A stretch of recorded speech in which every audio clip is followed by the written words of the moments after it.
Excessive screen time क्यों है? Screens में कौन सी चीजें आती हैं? हाँ। हम चीजें खरीद तो लेते हैं, हाँ। पर उसको यूज कैसे करना है? शुरुआत की जो 6 साल होते हैं ना, that is very important for the brain development. Sensory learning है, बिल्कुल। इमोशंस है। हाँ। उनका ब्रेन कॉर्टेक्स बहुत थिन था। स्पीच आ गई, शब्द आ गए, लेकिन उसको लैंग्वेज में कैसे कन्वर्ट करना है? फेमस कार्टून है डोरेमोन। हाँ। उन्होंने बोला कि मैम ये बिल्कुल रोबोट की तरह बात करता है। ऐसे बच्चे बैठना भी नहीं चाहते हैं एक गैदरिंग में। Absolutely 0 to 6 is absolute no. मतलब ये हाल है कि खाना खिलाना है तो टीवी के सामने बिठा दो या मोबाइल दिखा दो। बच्चे बड़े चालू हैं, जब मीटिंग होती है ना तभी आते हैं।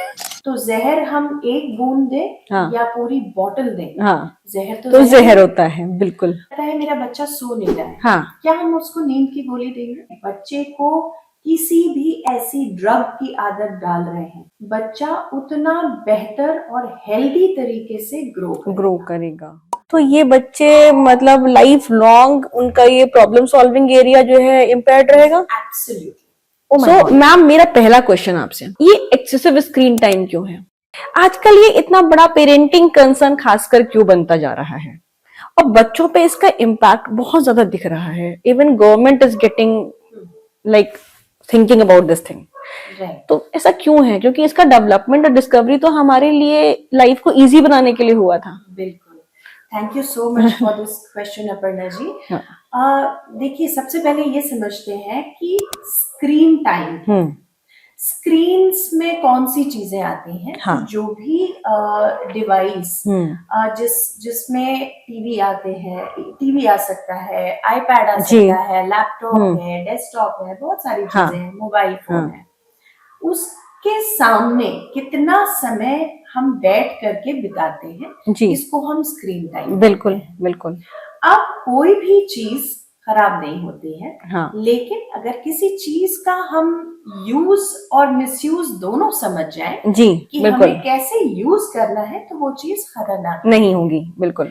वो सिर्फ स्क्रीन नहीं, ये तो हर चीज पे लागू बिल्कुल होता है। बिल्कुल। तो हमारे हिंदुस्तान में एक चीज है कि हम चीजें खरीद तो लेते हैं, हाँ। पर उसको यूज कैसे करना है ये हम नहीं समझते। मैनुअल नहीं पढ़ पाते।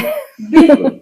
तो आप मान लिया आपने एक फोन खरीदा, हाँ। तो फोन के एडवांटेजेस भी है, हाँ। डिसएडवांटेजेस भी है। बिल्कुल। फोन पे कुछ अच्छा कंटेंट भी है, कुछ बुरा भी है। कंटेंट भी है। हाँ जी। ये कैसे फिल्टर करना है, ये सीखना बहुत जरूरी है। जी बिल्कुल। बिकॉज हम एक ट्रांजिटरी टाइम पे हैं, जब चीजें बहुत तेजी से बदल रही हैं। हाँ। टेक्नोलॉजी बहुत तेजी से एडवांस हो रही है। राइट। तो अब कोई चीज अगर आप बाय डिफॉल्ट यूज करते हैं, हाँ, उसके डिसएडवांटेजेस नहीं समझते हैं, तो आप उसका फायदा भी नहीं उठा बिल्कुल सकते। बिल्कुल। इसीलिए स्क्रीन टाइम जिस पर्पस के लिए, स्क्रीन्स जिस पर्पस के लिए बनाए गए थे, वो पर्पस कहीं और छूट गए। हाँ। आज कैमरा भी हमारे फोन के थ्रू यूज हो रहा है। हाँ। आज हम टीवी छोड़ करके उसी पे ओटीटी भी हम कई बार फोन पे देख लेते हैं। राइट। हम ईमेल्स के लिए लैपटॉप और डेस्कटॉप से जाने से पहले अपने फोन पे चेक कर ले रहे हैं। तो ले दे करके जितने भी गैजेट्स हैं, उन सबका रेलेवेंस कहीं ना कहीं खो गया है। बिल्कुल। इसीलिए ये समझना जरूरी है कि इसके रेपरकशंस को कंट्रोल करने के लिए हमें क्या करना चाहिए। बिल्कुल। मैम, अगर हम छोटे बच्चों की बात करें, let's start with the early years, तो जो शुरुआत की जो 6 साल होते हैं ना, that is very important for the brain development. अब आजकल बच्चा 6 महीने का हुआ नहीं कि उसके हाथ में या तो मोबाइल होता है और टैबलेट होता है, और माँ बाप भी बड़ी खुशी खुशी खरीद के लाते हैं, देते हैं अपने बच्चे के लिए, हमारे बच्चे के लिए आया। एंड देन दे से कि जो है उसमें तो एजुकेशनल वीडियो चल रहे हैं, फिर चाहे वो राइम्स हो चाहे कार्टून हो। So as a counsellor, how do you see this thing, और स्पेशली कि इनका इम्पैक्ट बच्चों पे कैसे पड़ रहा है? राइट। सो देखिए, बहुत अच्छा सवाल है। बेसिकली चाइल्ड डेवलपमेंट सबसे फास्ट होता है 6 साल तक। ओके। 6 से 7 साल के बीच तक डेवलपमेंटल माइलस्टोन्स अगर आप देखेंगे, तो उसमें लर्निंग ग्राफ बहुत फास्ट होता है। ओह, अच्छा। ऑल्सो अगर ब्रेन डेवलपमेंट की बात हम करते हैं, तो जब एक बच्चा पैदा होता है, तो ब्रेन के जो साइनेप्टिक कनेक्शंस हैं, Okay. न्यूरॉन्स हैं, हाँ हाँ, वो डेंस नहीं होते। अच्छा, जैसे जैसे एक बच्चा बड़ा होता चला जाता है, ह्यूमन बीइंग बड़ा होता है, उसके न्यूरॉन्स घने होना शुरू होते हैं, अच्छा, क्योंकि वो ह्यूमन बीइंग या वो बच्चा इंफॉर्मेशन प्रोसेस जितनी ज्यादा करता है, साइनेप्टिक कनेक्शंस बढ़ते बढ़ते चले चले जाते जाते हैं, ओके, हैं, जो कि 6 से 7 साल तक बहुत तेजी से बनते हैं। अच्छा, अब अगर आप सोचिए कि एक बच्चे की पूरी स्क्रिप्टिंग जो भी वो सीख रहा है 6 से 7 साल में बन रही है, लेकिन उस लर्निंग में क्या क्या आ जाता है? सेंसरी लर्निंग है, बिल्कुल, इमोशंस है, हाँ, सोशल डायमेंशंस है, सोशल लर्निंग है, लैंग्वेज, लिंग्विस्टिक डेवलपमेंट है। बिल्कुल, ये सारा कुछ जो इतनी तेजी से बढ़ रहा है, हाँ, अगर एक बच्चा सिमट करके सिर्फ फोन की दुनिया में बैठ जाता है, स्क्रीन की दुनिया में बैठ जाता है, तो उसके क्या ये सारे डायमेंशंस हैम्पर नहीं होंगे? बिल्कुल होंगे, एक 2018 की स्टडी में देखा गया, कुछ बच्चों पे स्टडी की गई, 2 साल तक के बच्चे जो 7 घंटे से ज्यादा स्क्रीन एक्सपोजर में थे, उनका ब्रेन कॉर्टेक्स बहुत थिन था। अच्छा, ब्रेन कॉर्टेक्स का रोल क्या है? जो हमारी क्रिटिकल थिंकिंग है, जो हमारी प्रॉब्लम सॉल्विंग है, वो ब्रेन कॉर्टेक्स पे डिपेंड करती है, उसकी थिकनेस पे, उसकी थिकनेस पे। अच्छा, वो देखा गया कि वो इतनी थिन है, तो कहीं ना कहीं उस बच्चे की क्रिटिकल थिंकिंग और प्रॉब्लम सॉल्विंग स्किल्स हैम्पर हो गई, और वो परमानेंट डैमेज है, जो कि वापस नहीं किया जा सकता है, यानी कि इररिवोकेबल है, इररिपेयरेबल। तो ये बच्चे मतलब लाइफ लॉन्ग उनका ये प्रॉब्लम सॉल्विंग एरिया जो है इम्पेयर्ड रहेगा? एब्सोल्युटली।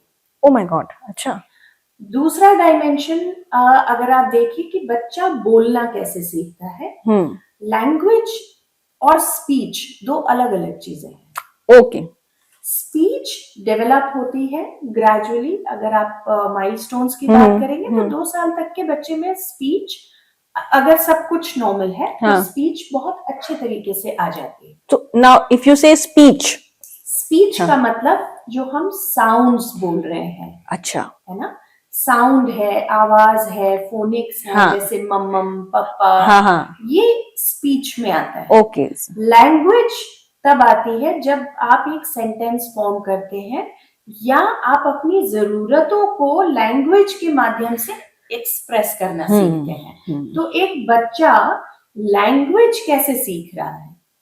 स्पीच आ गई, शब्द आ गए, लेकिन उसको लैंग्वेज में कैसे कन्वर्ट करना है, अपनी जरूरतों को कैसे एक्सप्रेस करना है। स्क्रीन अगर एक्सेसिव यूजेज होगा तो लैंग्वेज भी हैम्पर होगी, लिंग्विस्टिक्स भी हैम्पर होंगे। ओके, क्योंकि बच्चा तो बस वही देख रहा है।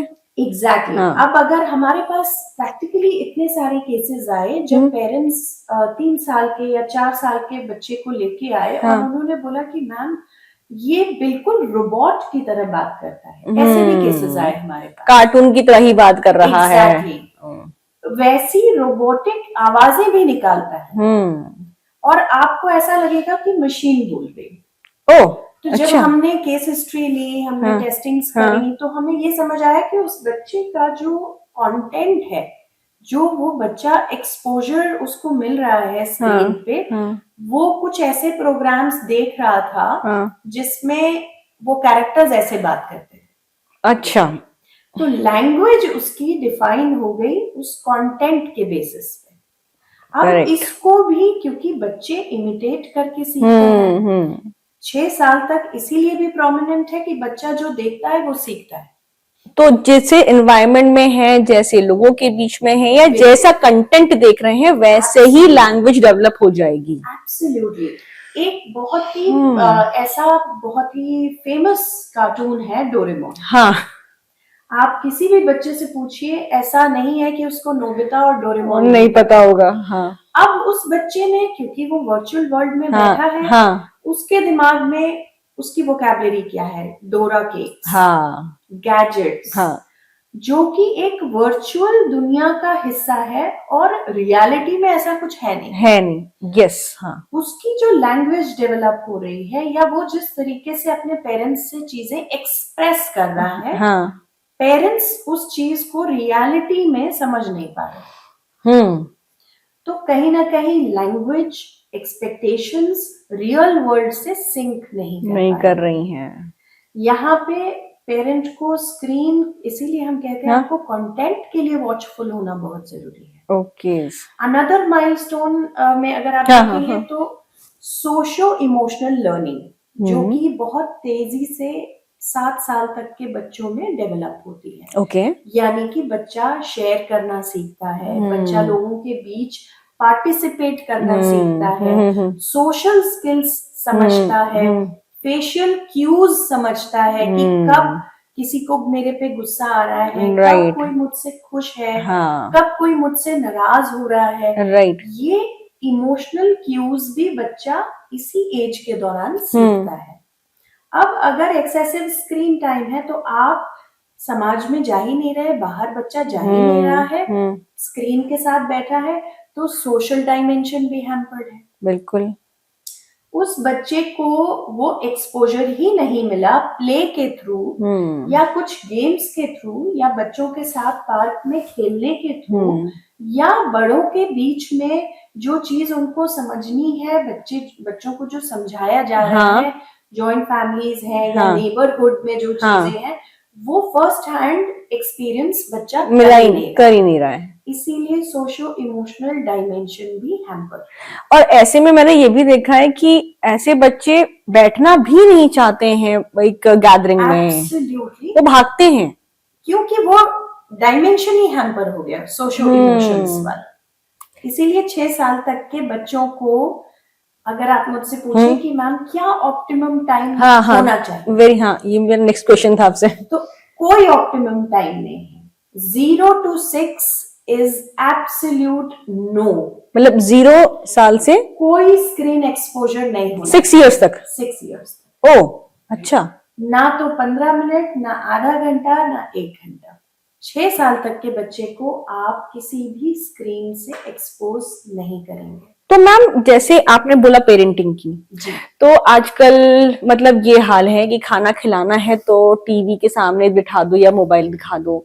दूसरा ये है कि बच्चा रो रहा है, चिल्ला रहा है, तो उसको काम डाउन करने के लिए मोबाइल दे दो।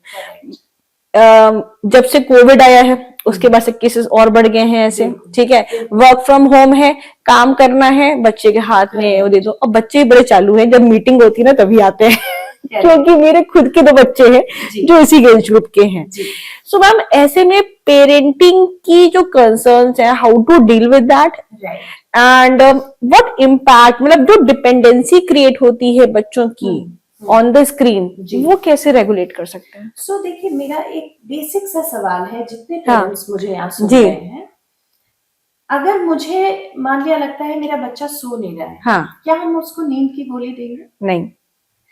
और अगर आप अमूमन सारे पेरेंट्स से पूछेंगे कि हम नींद की गोली क्यों नहीं देंगे, तो कहेंगे इतने छोटे बच्चे को कैसे नींद की गोली? जी बिल्कुल, वो तो हार्म करेगी।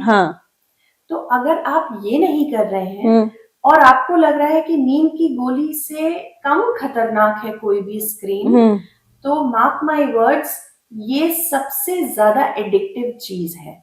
बिल्कुल। तो जहर हम 1 बूंद दें या पूरी बोतल दें, जहर तो जहर होता है। बिल्कुल। आपको ये समझना है कि पेरेंटिंग आज की डेट में हमारे समय की पेरेंटिंग नहीं है। आपको पढ़ना पड़ेगा, पेरेंटिंग समझनी पड़ेगी, नीड ऑफ द आवर क्या है, हर पेरेंट को ये अंडरस्टैंड करना होगा और तभी आप बच्चे को बड़ा कर सकते हैं। आज के समय में पेरेंटिंग एक बहुत बड़ी जिम्मेदारी है। बिल्कुल मैम, क्योंकि छोटे परिवार हैं, एकल परिवार हैं, ज्यादातर न्यूक्लियर फैमिलीज में both parents are working. Yes. तो आपको ये पढ़ना ही पड़ेगा कि हम एज वर्किंग पेरेंट्स बच्चों को कैसे संभालें, कैसे हैंडल करें। लेकिन अगर आप अपने काम को सुविधाजनक बनाने के लिए बच्चे को किसी भी ऐसी ड्रग की आदत डाल रहे हैं, mark my words, phone highly addictive drug है। करेक्ट। तो आप अगर नींद की गोली नहीं देंगे, किसी भी सब्सटेंस को नहीं देंगे बच्चे को, तो फोन भी किसी सब्सटेंस अब्यूज से कम नहीं है। राइट। अब यहाँ ये समझना है कि पेरेंट कैसे अपना काम आसान करें।